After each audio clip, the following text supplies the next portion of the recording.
Hi, welcome back to my channel. Ravi ಕೆಲಸದವರ ಸಹಾಯದಿಂದ ಗಾರ್ಡನನ್ನು ಪುನಃ ನಿರ್ಮಾಣ ಮಾಡ್ತಿದ್ದ. ಸಣ್ಣ ಪುಟ್ಟ ಪ್ಲಾಸ್ಟಿಕ್ ಕೆಲಸ ನಡೀತಾ ಇತ್ತು. ಅದಕ್ಕೆ ಅವ್ರ ಮನೆ ಕೆಲಸದವಳು ಸಂಗೀತ ಸಹಾಯ ಮಾಡ್ತಿದ್ಲು. ಸಡನ್ನಾಗಿ ಅವಳು ಏಣಿಯಿಂದ ಕೆಳಗೆ ಬಿದ್ಲು, ಆಯ ತಪ್ಪಿ. ಆಗ ಎಲ್ಲರೂ ಓಡ್ ಹೋದರು. ರವಿಗೆ ತುಂಬ ಭಯ ಆಯಿತು.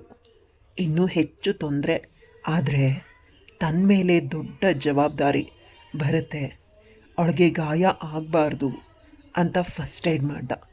ಅವಳ ಕಾಲ ಮೇಲೆ ಗಾಯ ಆಗಿತ್ತು. ಅದಕ್ಕೆ ಗಾಬರಿಯಿಂದ ಆಯಿಲ್ಮೆಂಟ್ ಹಚ್ತಾ ಅವಳ ಅಂಗನ ಅವಳ ಕಾಲಿಂದ ಮೇಲೆ ಎತ್ತುತ್ತಾ ಹೋದಂತೆ ಅವಳ ದಪ್ಪನೆಯ ಬಿಳಿ ತೊಡೆಗಳು ಕಾಣಿಸತೊಡಗಿದ್ವು. ಒಂದು ಕ್ಷಣ ಅವನು ಮೈ ಮರೆತ.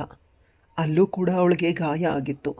ತನ್ನ ಕೈಯಾರೆ ಆಲ್ಮೆಂಟ್ ಹಾಕ್ತಾ ಅವನ ಹೃದಯ ಡವಡವಾ ಅಂತ ಹೊಡ್ಕೊಳ್ತಾ ಇತ್ತು. ಮುಂದೆ ಏನಾಯಿತು? ರವಿ ಇನ್ನೂ ಚೆನ್ನಾಗಿ ನಿದ್ರೆ ಮಾಡ್ತಿದ್ದಾನೆ. ಅವನೊಂದು ಫಾರ್ಮ್ ಹೌಸ್ನ ಇಟ್ಕೊಂಡಿದ್ದಾನೆ. ಅವ್ರ ಮನೆ ಸಿಟಿಯಲ್ಲಿ ಇದ್ದರೂ ಕೂಡ ಅವನು ಫಾರ್ಮ್ ಹೌಸಲ್ಲೇ ಸಮಯ ಕಳೆಯೋದು. ಸಿಟಿಯ ವಾತಾವರಣ ಅವನಿಗೆ ಇಷ್ಟ ಇಲ್ಲ. ಅವನ ಅಣ್ಣ ಮತ್ತು ಅಕ್ಕ ಅಪ್ಪ ಅಮ್ಮನ ಜೊತೆಯಲ್ಲಿ ಇದ್ದಾರೆ. ಇವನು ಇಲ್ಲಿ ತರಕಾರಿ ಬೆಳೆಸೋದು, ಹೂಗಳನ್ನ ಬೆಳೆಸೋದು, ಕೆಲಸದವ್ರನ್ನ ಇಟ್ಕೊಂಡು ಕೆಲಸ ಮಾಡ್ತಿದ್ದಾನೆ. ಯಾಕಂದರೆ ಇವನಿಗೆ ವ್ಯವಸಾಯದ ಮೇಲೆ ಒಲವು. ಅವನ ಅಪ್ಪನ ರೀತಿ ಇಂದು ಚೆನ್ನಾಗಿ ನಿದ್ರೆ ಮಾಡ್ತಿದ್ದಾನೆ. ಅವರಮ್ಮ ಬಲವಂತವಾಗಿ ಹೇಳಿಸ್ತಾ ಇದ್ದಾಳೆ. ಸಿಟಿಯಿಂದ ಅವಳು ನಿನ್ನೆ ರಾತ್ರಿ ಬಂದಿದ್ಲು. ರಾತ್ರಿ ಪೂರ್ತಿ ಅಮ್ಮ ಮಗ ಇಬ್ಬರು ಕೂಡ ಸಿಟಿನಲ್ಲಿ ನಡೆದ ವಿಷಯಗಳನ್ನು ಮಾತಾಡಿದ್ರು. ರವಿ ಅದನ್ನೆಲ್ಲ ಕೇಳಿಸ್ಕೊಂಡು ಮಲಗಿದ್ದ. ತುಂಬ ಲೇಟಾಗಿ ಮಲಗಿದ್ದರಿಂದ ಹೇಳ್ತಾನೇ ಇಲ್ಲ. ಆದರೆ ನಾನು ಕೂಡ ನಿನ್ನ ಜೊತೆ ನಾನು ಮಲಗಿದ್ದು, ಆದರೆ ನೀನು ಎಷ್ಟು ಚೆನ್ನಾಗಿ ನಿದ್ರೆ ಮಾಡ್ತಿದ್ಯಾ ಹೇಳು ಅಂತ ಹುಟ್ಟದಬ್ಬ ನಾವಿಬ್ಬರು ದೇವಸ್ಥಾನಕ್ಕೆ ಹೋಗಬೇಕು ಅಂತ ಬಲವಂತ ಮಾಡ್ತಿದ್ದಾಳೆ. ಅವನು ಅಮ್ಮ ಪ್ಲೀಸ್ ಇನ್ನೊಂದು 5 ನಿಮಿಷ ಸ್ವಲ್ಪ ನಿದ್ದೆ ಮಾಡ್ತೀನಿ ಅಂತ ಅವನು ತುಂಬ ಸಮಯದಿಂದ ಹೇಳ್ತಿದ್ದಾನೆ. ಇವಳಿಗೆ ಸಾಕಾಗೋಗಿ ಹೊರಗಡೆ ಬಂದಳು. ರವಿ ಅಮ್ಮನ ಹೆಸರು ಸುಕನ್ಯಾ. ಅವಳಿಗೆ 3 ಜನ ಮಕ್ಕಳು, ಒಬ್ಬಳು ಮಗಳು, 2 ಗಂಡು ಮಕ್ಕಳು. ಗಂಡ ಸಾಫ್ಟ್ವೇರ್ ಇಂಜಿನಿಯರ್ ಆಗಿ ಕೆಲಸ ಮಾಡ್ತಿದ್ದಾನೆ. ಸುಕನ್ಯಾಳ ಮಾವ ತುಂಬ ಚೆನ್ನಾಗಿ ಸಂಪಾದನೆ ಮಾಡಿದರು. ಆದ್ದರಿಂದ ಅವನು ಎಲ್ಲ ಕಡೆ ಆಸ್ತಿ ಮಾಡಿದ್ದಾರೆ. ಇಲ್ಲಿ ಒಂದೇ ಕಡೆ ಜಮೀನು 10 ಎಕರೆ ಬಂದಾಗ ರವಿ ಅಪ್ಪ ಜಮೀನು ತಗೊಂಡ ನಂತರ ಇದನ್ನು ಏನು ಮಾಡೋದು, ಯಾರಿಗಾದರೂ ಸೇಲ್ ಮಾಡೋಣ ಅಂದರೆ ರವಿ ಆಗ ಹೇಳ್ದ, ಅಪ್ಪ ನಾನು ದೊಡ್ಡವನಾದಮೇಲೆ ಅಲ್ಲಿ ವ್ಯವಸಾಯ ಮಾಡಿಸ್ತೀನಿ, ನಾನು ಅಲ್ಲೇ ಇರ್ತೀನಿ. ಇಲ್ಲಿ ಅಕ್ಕ ಮತ್ತು ಅಣ್ಣ ನನಗೆ ಹೊಡಿತಾರೆ, ಇವ್ರ ಜೊತೆ ನಾನು ಇರೋದಿಲ್ಲ ಅಂತ ಹೇಳ್ದ. ಆ ಮಾತು ಇವತ್ತೊಂದು ದೊಡ್ಡವನಾದಮೇಲೆ ನಿಜವಾಗ್ಲೂ ಸತ್ಯ ಆಯಿತು. ಯಾವಾಗಲೂ ಅವ್ರ ಅಣ್ಣನ ಜೊತೆ ಜಗಳ ಮಾಡಿಕೊಂಡು ಕೋಪ ಮಾಡಿಕೊಂಡು ಫಾರ್ಮ್ ಹೌಸ್ಗೆ ಬಂದುಬಿಡ್ತಿದ್ದ. ಮೊದಲೆಲ್ಲ ಇಲ್ಲಿ ಕೆಲಸದವರು ಮಾಡ್ತಿದ್ದ ಕೆಲಸನ ನೋಡಿ ಅವನು ಕೂಡ ಅವ್ರ ಜೊತೆ ಕೈ ಜೋಡಿಸ್ತಿದ್ದ. ಅವರೆಲ್ಲ ಚಿಕ್ಕ ಬುದ್ಧಿಯವರೇ, ಬೇಡ, ನೀವು ಕೆಲಸ ಮಾಡಿದ್ರೆ ನಿಮ್ಮ ಕೈಗೆ ಕೆಸರಾಗತ್ತೆ, ನೀವು ಆರಾಮಾಗಿರಿ ಅಂತ ಹೇಳಿದ್ರು ಕೂಡ ಅವನು ಕೇಳದೆ ಅವನಿಗೆಲ್ಲ ಕೆಲಸನೂ ಅಚ್ಚುಕಟ್ಟಾಗಿ ಮಾಡ್ತಿದ್ದ. ಅವ್ರಿಗೆಲ್ಲ ಆಶ್ಚರ್ಯ ಆಗ್ತಿತ್ತು, ಹೇಗೆ ಇವರು ಈ ರೀತಿ ಮಾಡ್ತಾರೆ ಅಂತ. ಮೊದಲು ಅವನು ತನ್ನ ಬಿಡುವಿನ ಸಮಯದಲ್ಲಿ ಬಂದು ಮಾಡ್ತಿದ್ದ. ನಂತರ ಅದನ್ನು ಸೀರಿಯಸ್ಸಾಗಿ ತಗೊಂಡು ಇಲ್ಲೇ ವರ್ಷಕ್ಕೆ 3 ಬೆಳೆ ತೆಗಿತಿದ್ದಾನೆ, ಆಧುನಿಕ ವಿಜ್ಞಾನನ ಬಳಸ್ಕೊಂಡು. ಅದರಿಂದ ಎಲ್ಲರೂ ಕೂಡ ಅವನನ್ನು ಭೇಷ್ ಅಂತ ಹೊಗಳುತ್ತಾರೆ. ಅವನು ನಿಜವಾಗ್ಲೂ ತುಂಬ ಬುದ್ಧಿವಂತ. ಅವನಷ್ಟು ಬುದ್ಧಿವಂತರು ಯಾರೂ ಇಲ್ಲ. ಅವನಿಗೆ ಅವರ ಅಪ್ಪ ಅಮ್ಮನ ಮನೆಯಲ್ಲಿ ಯಾವಾಗಲೂ ತಾತ್ಸಾರ, ನಿನಗೆ ಬುದ್ಧಿ ಕಡಿಮೆ, ಅಕ್ಕನ ರೀತಿ ಬುದ್ಧಿವಂತನಾಗಬೇಕು ಅಂತ ಹೇಳ್ತಿದ್ರು. 1 ಸಲ ಅಲ್ಲ, ದಿನಕ್ಕೆ 10 ಸಲ. ಇವನು ಎಷ್ಟು ಮಾರ್ಕ್ಸ್ ತೆಗೆದ್ರೂ ಅವ್ರಿಗೆ ಸಮಾಧಾನವೇ ಇಲ್ಲ. ಆದರೆ ಅವನ ಅಣ್ಣ ಮತ್ತು ಅಕ್ಕ ಅವರೆಷ್ಟೇ ತೆಗೆದ್ರೂ ಖುಷಿ ಪಡ್ತಿದ್ರು. ಕಾರಣ ಕೇಳಿದ್ರೆ ಅವ್ರ ಸಬ್ಜೆಕ್ಟ್ ಟಾಪ್, ನಿನ್ನದು ಸ್ಟೇಟ್ ಸಿಲಬಸ್, ಅವ್ರದ್ದು ICSE ಅಂತ ಹೇಳ್ತಿದ್ರು. ಮೊದಲು ಅರ್ಥ ಆಗ್ತಿರ್ಲಿಲ್ಲ. ನಂತರ ಅಪ್ಪ ಅಮ್ಮ ಹೇಳಿದ್ದು ನಿಜ ಅಂತ ಅನ್ನಿಸ್ತು. ಹಾಗನ್ಸಿದ್ರೂ ಕೂಡ ಚಿಕ್ಕಂದಿನಲ್ಲಿ ಆದ ನೋವುಗಳಿರುತ್ತೆ. ಕ್ರಮೇಣ ನಾನು ಇಂಜಿನಿಯರಿಂಗ್ ಮುಗಿಸ್ದೆ. ಮೇಲೆ ಬರೋ ಸಂಬಳ ತೀರಾ ಕಡಿಮೆ ಇತ್ತು. ಆ ಸಂಬಳಕ್ಕೆ ತಿಂಗಳು ಪೂರ್ತಿ ಕೆಲಸ ಮಾಡೋ ಬದಲು ಇರೋ ಜಮೀನಲ್ಲಿ ಆಧುನಿಕ ಶೈಲಿನ ಆಧುನಿಕ ತಂತ್ರಜ್ಞಾನಗಳನ್ನು ಬಳಸಿ ವ್ಯವಸಾಯನ ಮಾಡಿದ್ರೆ ಹೇಗೆ ಅಂತ 1 ವರ್ಷ ಕೆಲಸ ಮಾಡಿದ. ಆಗ ಅವನಿಗೆ ಅದರಿಂದ ಒಳ್ಳೆ ಬೆಳೆ ಮತ್ತು ದುಡ್ಡು ಬಂತು. ಇದರಿಂದ ಅವನ ಅಪ್ಪ ಅಮ್ಮ ಪ್ರೋತ್ಸಾಹನೂ ಮಾಡಿದ್ರು. ಅಣ್ಣ, ಹೇಗಿದ್ರು ಸಿಟಿನಲ್ಲಿರಲಿ, ನೀನು ಅಲ್ಲೇ ಇದ್ಕೊಂಡು ಅದನ್ನು ಮುಂದುವರಿಸು.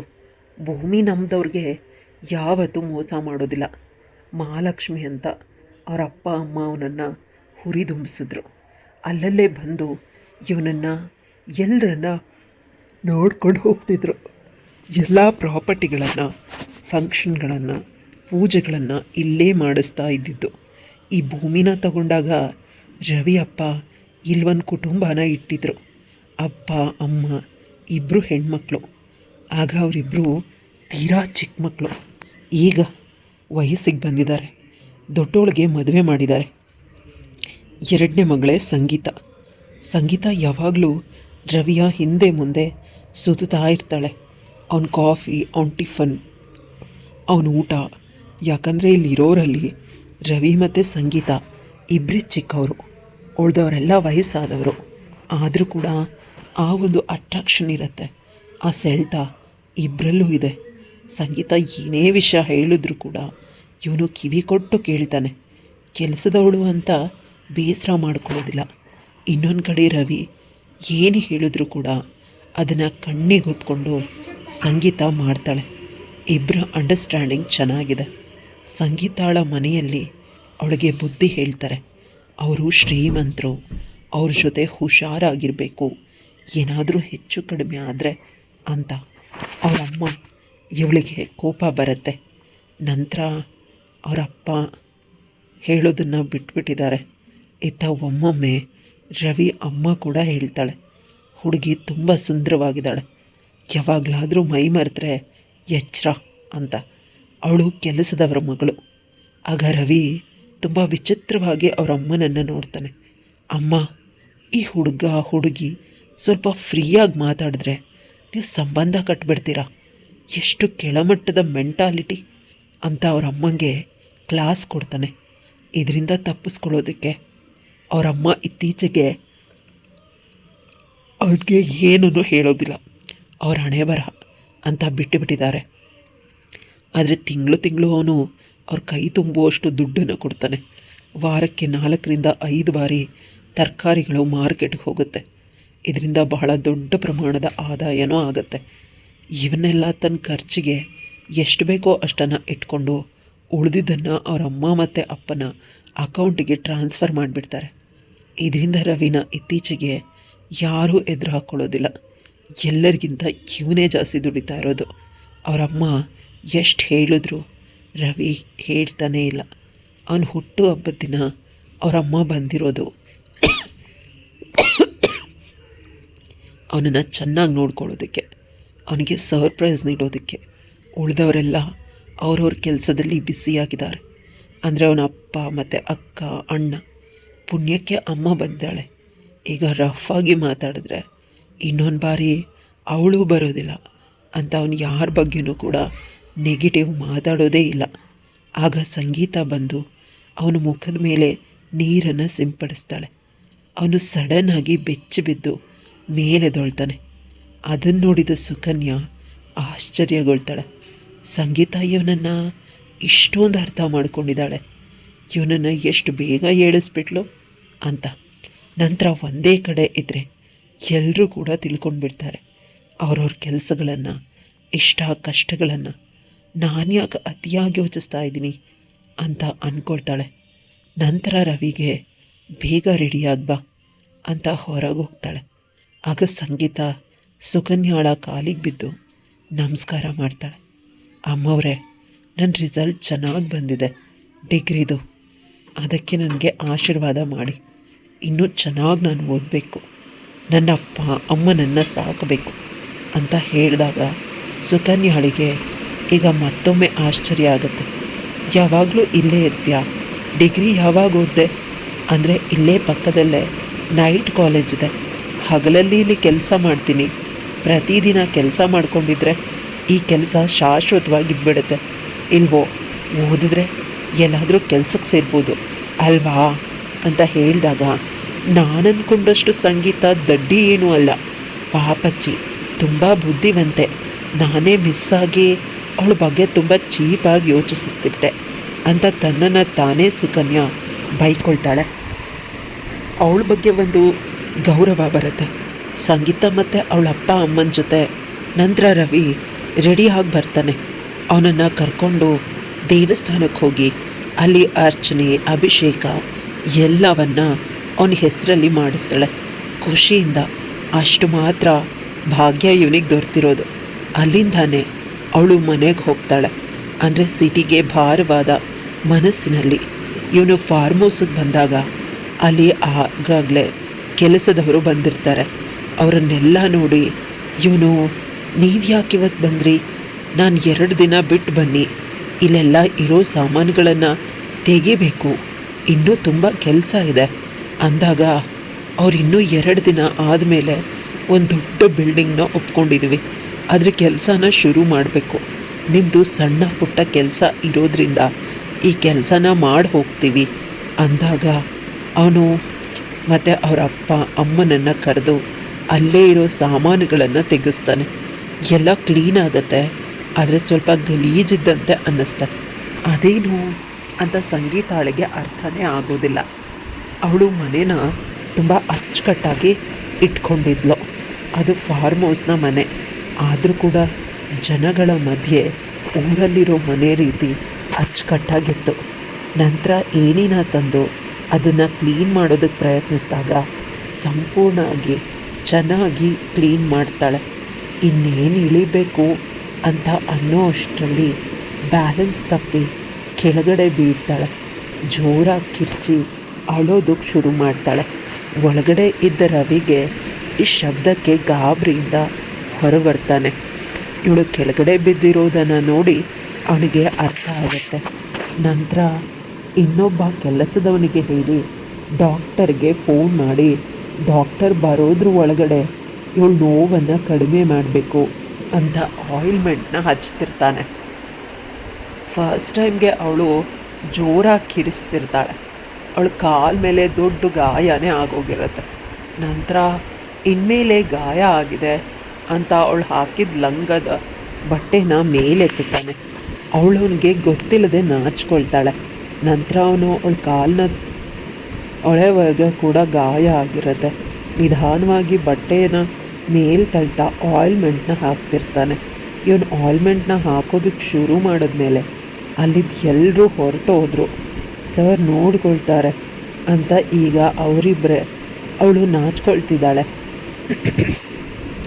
ಇವನಿಗೆ ಅದರ ಅರಿವೂ ಇಲ್ಲ. ಅವಳಿಗೆ ಗಾಯ ಆಗಿದೆ, ವಾಸಿ ಆಗಬೇಕು ಅನ್ನೋದ್ರ ಮಾತ್ರನೇ ಇವನ ಉದ್ದೇಶ. ಇವರಿಬ್ಬರು ಸಲಿಗೆ ಜಾಸ್ತಿ ಇದ್ದಿದ್ದರಿಂದ ಅವಳನ್ನು ಮುಟ್ಟೋದಕ್ಕೆ ಹಿಂಜರಿಲಿಲ್ಲ. ಇವನಿಗೆ ಈಗ ನಿಜವಾದ ಕರೆಂಟ್ ಶಾಕ್ ಹೊಡೆದಂತೆ ಆಯಿತು. ಅಲ್ಲಿವರೆಗೂ ಅವನಿಗೆ ಏನೂ ಅರ್ಥನೇ ಆಗ್ತಿರ್ಲಿಲ್ಲ. ಅವನಿಗನ್ನಿಸ್ತು ತಾನು ತನ್ನ ಎಲ್ಲೇನ ಮೀರ್ತಾ ಇದ್ದೀನಿ ಅಂತ. ಅದಕ್ಕೆ ಆಯಿಲ್ಮೆಂಟ್ನ ಪ್ರೀತಿಯಿಂದ ಹಚ್ತಾ ಇದ್ದಾನೆ. ಅವನಿಗೆ ನಿಜವಾಗ್ಲೂ ಈಗ ಶಾಕ್ ಹೊಡೆದಂತೆ ಆಗ್ತಿದೆ. ಇಷ್ಟು ಸುಂದರವಾಗಿದ್ದಾಳೆ ಇವಳು, ನನಗೆ ತಿಳಿಲೇ ಇರಲಿಲ್ಲ. ಇಷ್ಟೊಂದು ಸುಂದರಿ ನನ್ನ ಅಕ್ಕಪಕ್ಕ ಇದ್ದಾಳೆ ಅಂತ ಅವನಿಗೆ ಅನಿಸೋದಕ್ಕೆ ಶುರುವಾಯಿತು. ಯಾಕಂದರೆ ಅವಳ ಕಾಲು ಸಂಪೂರ್ಣವಾಗಿ ತುಂಬ ಸುಂದರವಾಗಿತ್ತು. ಇವನಿಗೆ ಇನ್ನೂ ಕೂಡ ತನ್ನನ್ನು ತಾನು ಕಂಟ್ರೋಲ್ ಮಾಡ್ಕೊಳ್ಳೋಕ್ಕೆ ಸಾಧ್ಯವಾಗದೆ ಆ ಭಾಗನ ಮುಟ್ಟೋದಕ್ಕೆ ತನ್ನ ಕೈಯನ್ನು ಆ ಭಾಗದ ಕಡೆ ಇಡ್ತಾನೆ. ಅದನ್ನು ಗಮನಿಸಿದ ಅವಳಿಗೆ ಭಯ ಆಗತ್ತೆ. ಯಾಕಂದರೆ ಎಲ್ಲರೂ ಮನೆಯಲ್ಲಿನೇ ಇದ್ದಾರೆ, ಯಾರಾದರೂ ನೋಡಿದ್ರೆ ನಾವಿಬ್ಬರು ಹೊರಗಡೆನೇ ಇದ್ದೀವಿ ಅಂತ ಇವಳಿಗೆ ನಾಚಿಕೆ ಭಯ ಎಲ್ಲನೂ ಆಗತ್ತೆ. ಅವಳವನ ಕೈನ ತನ್ನ ಕೈಯಿಂದ ಹಿಡ್ಕೊಳ್ತಾಳೆ. ಆಗ ಅವನು ತುಂಬ ಸ್ಟ್ರೆಸ್ಸಿಂದ ಅವಳನ್ನು ನೋಡ್ತಾನೆ. ಅವಳು ತುಂಬ ಮಾನವೀಯತೆಯಿಂದ ಕನಿಕರದಿಂದ ತಲೆಯನ್ನು ಅಳ್ಳಾಡಿಸ್ತಾಳೆ, ಮುಟ್ಟಬಾರ್ದು ಅಂತ. ಅವನಿಗೆ ಕೋಪ ಬರುತ್ತೆ. ಸುತ್ತಮುತ್ತ ಜನರಿದ್ರು, ನನ್ನ ಕೈನ ಇವಳು ಹೇಗೆ ಮುಟ್ಟಿದ್ಲು ಅಂತ ಡಬ್ಬಾನ ಅಲ್ಲೇ ಬಿಸಾಕಿ ಅವನು ಒಳಗಡೆ ಹೊರಟೋದ. ಕೇಳು, ತನ್ನ ಬಟ್ಟೆನ ಸರಿ ಮಾಡ್ಕೊಳ್ತಾಳೆ. ಅಲ್ಲೇ ಇದ್ದ ಕಲ್ಲಿನ ಮೇಲೆ ಕೂತ್ಕೊಳ್ತಾಳೆ. ಇವನು ರೂಮ್ಗೆ ಹೋಗಿ ಬಾಗಿಲನ್ನು ಗಟ್ಟಿಯಾಗಿ ಹಾಕ್ಕೊಂಡು ತನ್ನ ಕೈನ ಗೋಡೆಗೆ ಹೊಡಿತಿರ್ತಾನೆ ಕೋಪದಿಂದ. ಇವಳು ಎಷ್ಟು ಕೊಬ್ಬು, ನನ್ನ ಹತ್ರ ಕೆಲಸ ಮಾಡ್ತಾಳೆ, ನನ್ನ ಕೈನೇ ಮುಟ್ತಾಳೆ. ಸ್ವಲ್ಪ ಓದಿದ್ದೀನಿ ಅಂತ ಜಂಬ, ಅವಳು ಜಂಬನ ಇಳಿಸಲೇಬೇಕು ಅಂತ ಕೋಪದಿಂದ ರೂಮನ್ನು ಅಸ್ತ್ಯವಸ್ತ್ಯ ಮಾಡ್ತಿರ್ತಾನೆ. ಅವನ ಕೋಪ ಕಡಿಮೆ ಆದಮೇಲೆ ಅನಿಸುತ್ತೆ, ನನ್ನ ಕೈನ ಅವಳು ಮುಟ್ಟಿದ್ಲು ಅಂತ ನಾನು ಕೋಪ ಮಾಡ್ಕೊಳ್ತೀನಿ. ಆದರೆ ಅವಳು ಹೆಣ್ಣು ಹುಡುಗಿ, ನಾನು ಮುಟ್ಟಿದೆ. ಅವನಿಗೆ ಅವನ ಮೇಲೇ ನಾಚಿಕೆ ಆಗ್ತಿದೆ. ವಯಸ್ಸಿಗೆ ಬಂದ ಹುಡುಗಿನ ಹೊರಗಡೆ ಜನಗಳಿರುವ ಸಮಯದಲ್ಲಿ ಆಯಿಂಟ್ಮೆಂಟ್ ಹಾಕೋ ನೆಪದಲ್ಲಿ ನಾನು ಮಾಡಬಾರ್ದು ಕೆಲಸ ಮಾಡೋದಕ್ಕೆ ಮುಂದಾಗಿದ್ದೆ. ಪುಣ್ಯಕ್ಕೆ ಅವಳು ಧೈರ್ಯದಿಂದ ನನ್ನ ಕೈನ ಹಿಡ್ಕೊಂಡ್ಳು. ಇಲ್ಲ ಅಂತಿದ್ದಿದ್ರೆ ನಾನು ನನ್ನನ್ನು ಕನ್ನಡಿಲಿ ನೋಡೋದಕ್ಕೂ ಭಯ ಆಗ್ತಿತ್ತು, ಅಷ್ಟು ನಾಚಿಕೆ ಆಗ್ತಿತ್ತು ಅಂತ ಅವ್ನು ನಿಜವಾಗ್ಲೂ ಕೂಡ ಗೋಡೆಗೆ ತನ್ನ ಕೈನ ಹೊಡ್ಕೊಳ್ತಿದ್ದಾನೆ. ಅವಳ ಬಳಿ ಕ್ಷಮೆ ಕೇಳಬೇಕು ಅಂತ ಹೊರಗಡೆ ಬಂದ. ಅಲ್ಲೆಲ್ಲ ಹುಡುಕಿದ್ರು ಯಾರೂ ಇರಲಿಲ್ಲ. ಕೆಲಸದವರು ಕೆಲಸ ಮಾಡಿ ಹೋಗಿದ್ದಾರೆ. ಅಲ್ಲದೆ ಕಲ್ಲಿನ ಮೇಲೆ ಕೂತಿದ್ದವಳು ಕಾಣಿಸ್ತಿಲ್ಲ. ನಾನು ಒಳಗಡೆ ಹೋಗಿ 1 ಗಂಟೆ ಆಗಿದೆ ಅಷ್ಟೇ ಅಂತ ಅವ್ರ ಮನೆಯನ್ನೆಲ್ಲ ಹುಡುಕ್ತಾನೆ. ಅಲ್ಲಿ ಯಾರೂ ಕಾಣಿಸೋದಿಲ್ಲ, ಯಾರೂ ಇಲ್ಲ. ನಂತರ ಸಂಗೀತ ಅಪ್ಪನಿಗೆ ಫೋನ್ ಮಾಡಿದಾಗ ಅವರಪ್ಪ ಹೇಳ್ತಾರೆ, ನಾವು ಆಸ್ಪತ್ರೆಯಲ್ಲಿದ್ದೀವಿ, ಸಂಗೀತಾಗೆ ಗಾಯ ತುಂಬ ಡೀಪಾಗಿ ಆಗಿದೆಯಂತೆ, ಅದಕ್ಕೆ ಎಷ್ಟು ಸಾಕಬೇಕು ಅಂತ ಹೇಳಿದ್ದಾರೆ.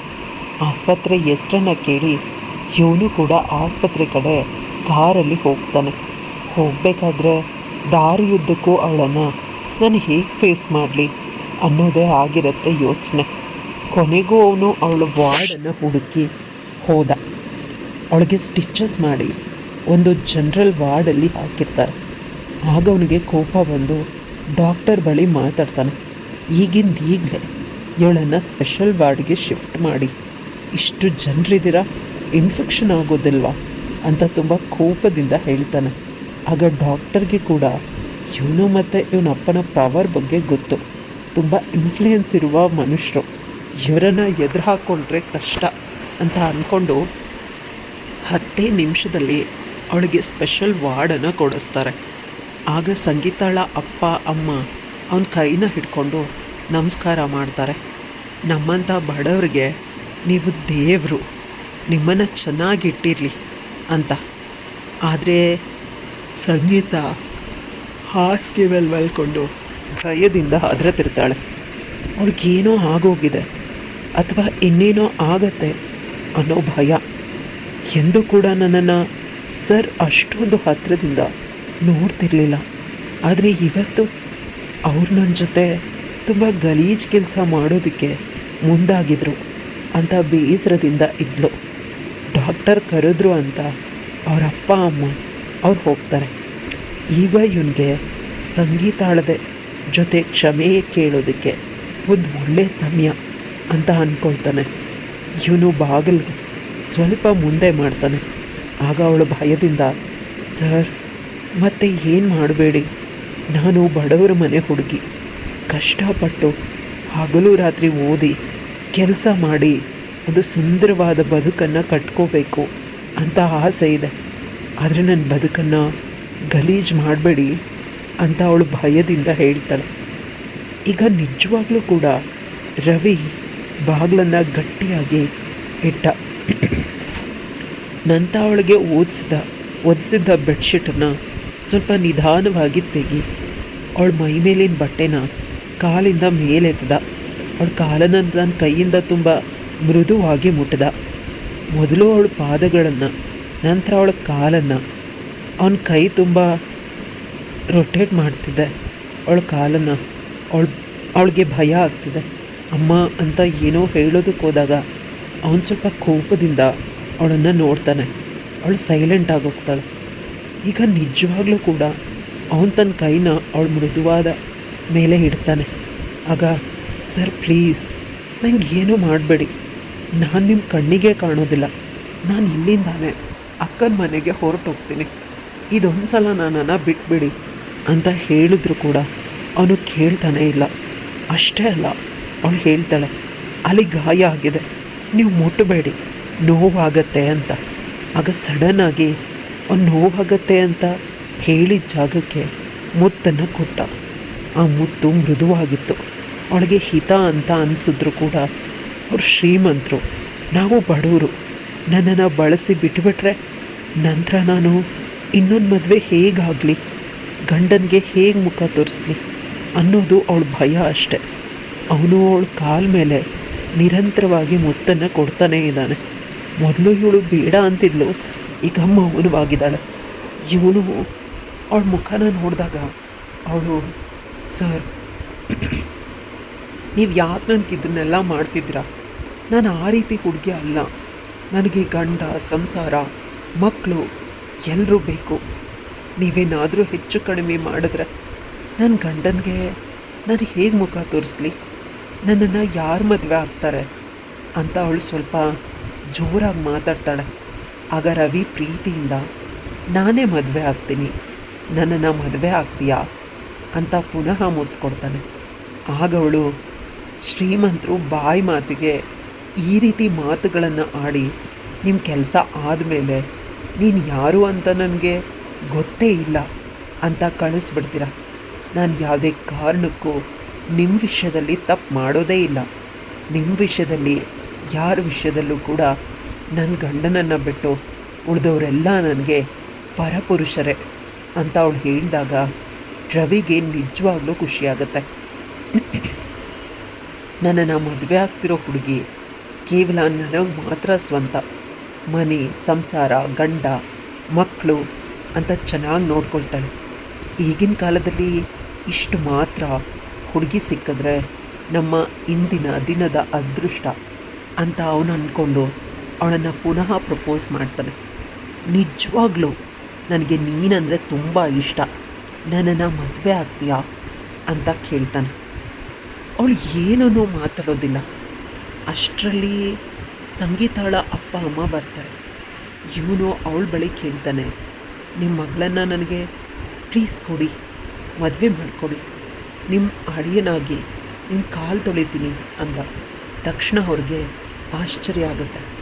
ನಾವು ನಿಮ್ಮ ಮನೆಯಲ್ಲಿ ಕೆಲಸ ಮಾಡ್ತಿರೋದು, ನಮಗೂ ನಿಮಗೂ ಒಂದು ಎಣಿಕೆನೂ ಆಗೋದಿಲ್ಲ, ಅಮ್ಮ ಅವರು ಇದಕ್ಕೆ ಒಪ್ಪೋದು ಇಲ್ಲ ಅಂತ ಅವ್ರು ಹೇಳಿದ ತಕ್ಷಣ ಸುಕನ್ಯಾ ಹಿಂದಿನಿಂದ ಬಂದು, ಯಾರು ಹೇಳಿದ್ದು ಒಪ್ಪೋದಿಲ್ಲ ಅಂತ? ನಾವಿಬ್ಬರು ಇವತ್ತು ಬೆಳಗ್ಗೆ ನಿಮ್ಮ ಮಗಳನ್ನು ನೋಡಿದಾಗಲೇ ಇವಳು ರವಿ ಜೊತೆ ಇದ್ದ ಪ್ರೀತಿಯಿಂದಾನೆ ನಮಗೆ ಇವರಿಬ್ಬರಿಗೆ ಹೊಂದಾಣಿಕೆ ಆಗತ್ತೆ, ಮದುವೆ ಆದರೆ ಚೆನ್ನಾಗಿ ಬಾಳ್ತಾರೆ, ಅವನಿಗೇನು ಬೇಕು ಅಂತ ಇವಳಿಗೆ ಗೊತ್ತು, ಇವಳ ಕಷ್ಟ ಅವನಿಗೆ ಗೊತ್ತು. ಎರಡು ಹೃದಯಗಳು ಪರಸ್ಪರ ಒಂದಾಗಿವೆ. ಆದರೆ ಅದನ್ನು ಅರ್ಥ ಮಾಡ್ಕೊಳ್ಳೋದಕ್ಕೆ ರವಿ ಸ್ವಲ್ಪ ಸಮಯ ತಗೊಂಡಿದ್ದಾನೆ. ಸಂಗೀತ ಇನ್ನೂ ಮುಂದೆ ನೋಡ್ತಿದ್ದಾಳೆ. ನಮ್ಗೆ ಯಾವುದೇ ಅಭ್ಯಂತರನೂ ಇಲ್ಲ ಅಂತ ರವಿ ಅಪ್ಪ ಅಮ್ಮ ಹೇಳಿದರು. ಸಂಗೀತಾಳ ಅಪ್ಪ ಅಮ್ಮಂಗಂತೂ ದೇವರೇ ಬಂದು ಹೊರ ಕೊಟ್ಟಷ್ಟು ಖುಷಿಯಾಯಿತು. ನಿಜವಾಗ್ಲೂ ಅವರು ಇದು ನನಸ ಅಂತ ತಮ್ಮನ್ನು ತಾವೇ ಕೇಳ್ಕೊಳ್ತಿದ್ದಾರೆ. ಸುಕನ್ಯಾ ಬಂದು ಸಂಗೀತಾಳ ತಲೆನ ಸವರಿ, ಬೆಳಗ್ಗೆ ನಿನ್ನ ಜೊತೆ ಮಾತಾಡಿದಾಗಲೇ ನಾನು ಇಂಪ್ರೆಸ್ ಆದೆ, ನನಗೆ ಗೊತ್ತಿರಲಿಲ್ಲ ನೀನು ಇಷ್ಟೊಂದು ಬುದ್ಧಿವಂತೆ ಅಂತ. ನಾವು ಕೇವಲ ದುಡ್ಡು ಆಸ್ತಿ ಅಂತ ಲೆಕ್ಕ ಹಾಕೋದಿಲ್ಲ. ನನ್ನ ಮಗ ದುಡ್ಡು ಆಸ್ತಿ ಅಂತ ಲೆಕ್ಕ ಹಾಕಿದರೆ ಪೇಟೆನಲ್ಲೇ ಕೆಲಸಕ್ಕೆ ಹೋಗ್ತಿದ್ದ. ಅವನಿಗೆ ಮಣ್ಣಲ್ಲಿ ಕೆಲಸ ಮಾಡಬೇಕು ಅನ್ನೋ ಆಸೆ ಇತ್ತು. ಆ ಮಣ್ಣಲ್ಲಿ ಕೆಲಸ ಮಾಡಬೇಕು ಅಂದರೆ ಅವನಿಗೆ ಸಾಥ್ ಕೊಡೋದಕ್ಕೆ ಈ ಮಣ್ಣನ್ನೇ ಇಷ್ಟಪಡೋ, ಆ ಮಣ್ಣಲ್ಲೇ ಕೆಲಸ ಮಾಡೋ ಹುಡುಗಿನೇ ಬೇಕು ಅಂತ ಅವಳ ಹಣೆಗೆ ಮುತ್ತು ಕೊಟ್ಟು ಅವಳ ಕೈಯನ್ನು ಹಿಡ್ಕೊಂಡು ರವಿ ಕೈ ಮೇಲೆ ಇಟ್ಲು. ಈ ಕೈಯನ್ನು ಶಾಶ್ವತವಾಗಿ ಹಿಡ್ಕೊ ಇವಳನ್ನು ಅಂತ, ನೀನು ಕೈ ಬಿಡಬಾರ್ದು, ನಿನ್ನ ಮೊದಲ ಪ್ರೀತಿ ಇವಳೇ ಅಂತ ಅವಳಮ್ಮ ಹೇಳಿದಾಗ ಅವನಿಗೆ ಆಶ್ಚರ್ಯ ಆಗ್ತಿತ್ತು. ಅಮ್ಮ, ನಿಜವಾಗ್ಲೂ ಹೌದಾ? ಮಗು, ನೀನು ಸಂಗೀತಾಳು ಜೊತೆ ಇದ್ದರೆ ತುಂಬ ಖುಷಿಯಾಗಿರ್ತೀಯ. ನಾನದನ್ನು ತುಂಬ ಗಮನಿಸ್ತಿದ್ದೀನಿ. ನಿಮ್ಮ ಸಂಬಂಧ ಜನ್ಮ ಜನ್ಮಾಂತರದ ಅನುಬಂಧ ಅಂತ ಇಬ್ಬರನ್ನು ತನ್ನ ಎರಡೂ ಕೈಗಳಿಂದ ತಪ್ಪಿಕೊಂಡ್ಳು. ಸಂಗೀತ ಮತ್ತು ರವಿ ಇಬ್ಬರು ಪರಸ್ಪರ ಒಬ್ಬರನ್ನೊಬ್ಬರು ನೋಡ್ತಿದ್ದಾರೆ ಪ್ರೀತಿಯಿಂದ. ಈ ಪ್ರೀತಿಯಲ್ಲಿ ಕಳೆದು ಹೋಗಿದ್ದಾರೆ ನಿರಂತರವಾಗಿ, ಶಾಶ್ವತವಾಗಿ. ಕತೆ ಇಲ್ಲಿಗೆ ಮುಗಿಯುತ್ತೆ. ಕತೆ ಇಷ್ಟವಾಗಿದ್ದರೆ ಲೈಕ್, ಶೇರ್, ಕಮೆಂಟ್ ಮಾಡೋದನ್ನು ಮರಿಬೇಡಿ. ಇಂತಹ ಇನ್ನಷ್ಟು ಇಂಟ್ರೆಸ್ಟಿಂಗ್ ಕತೆಗಳಿಗಾಗಿ ನನ್ನ ಚಾನಲ್ನ ಸಬ್ಸ್ಕ್ರೈಬ್ ಮಾಡ್ಕೊಳ್ಳಿ.